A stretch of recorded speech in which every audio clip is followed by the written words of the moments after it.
Hey guys, and welcome back to my second advent calendar video.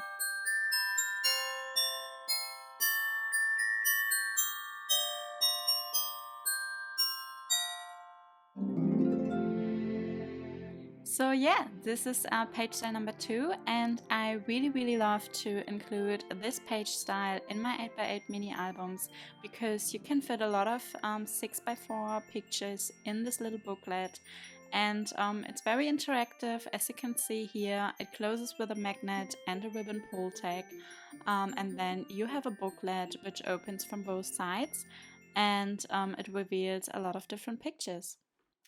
And then we need to place some tape on our cardstock elements A. And I like to use the 3/8 of an inch tape.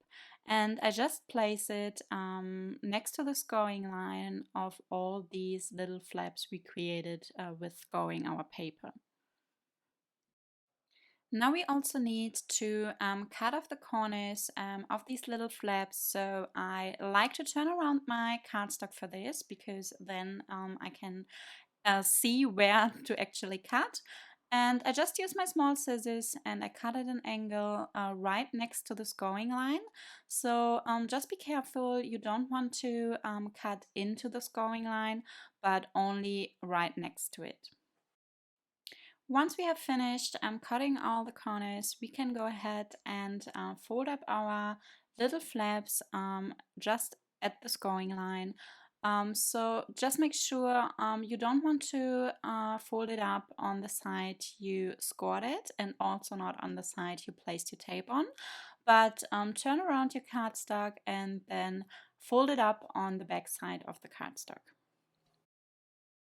For the next step, we need to attach our cardstock elements A on top of each other. And actually we start by attaching one of the cardstock elements to another one. And for this, I like to get off the tape backing just at one side. And then, as you can see, just place it on a second cardstock element A on the same side with the flap. And I like to hold up the sticky side, so where I removed my tape backing already. And then I can align it on the side which is not sticky yet. And once I have it in place, I can remove the rest of the tape backing, and then it should be, yeah, perfectly straight on top of each other. Repeat this step for the second pair of cardstock element A, so you don't want to attach them all on top of each other, but two each. So just repeat it, get off the tape backing, place your cardstock element in the right position, and then attach it to each other. Now we can continue with attaching our pen and paper for the basic page onto our basic page. And for attaching pen and paper onto my cardstock elements, I always like to use wet glue. So I don't use my tape here because I'm still able to move around the pen and paper once it's placed. And this gives me a little bit of time to just bring it in the right position and have an even border of cardstock around my pen and paper. Now that our basic page is covered with pattern paper, we can continue and attach our cardstock elements A onto our basic page. Before attaching cardstock elements A, you need to bring them in the right position. And as you can see here, you want to have your flaps left, right. And that's why I just place them into each other, basically. And then you have two flaps on the back to attach your construction of elements A onto the basic page. And for attaching it to the basic page, again, I just remove the tape backing from one side on each of these flaps, and then I can still make sure that I have it in the right position before removing all of the tape backing and placing it onto the basic page. Now we can attach our magnet, and before I attach my magnets, I always make sure that my cardstock elements A are all flapped to the right side. So you want them to be right, left, right, left. And then you can open up the first flap, and these are the two flaps you want your magnets to be on. So as you can see here, I use my Tim Holtz ruler to find the middle of the cardstock element A.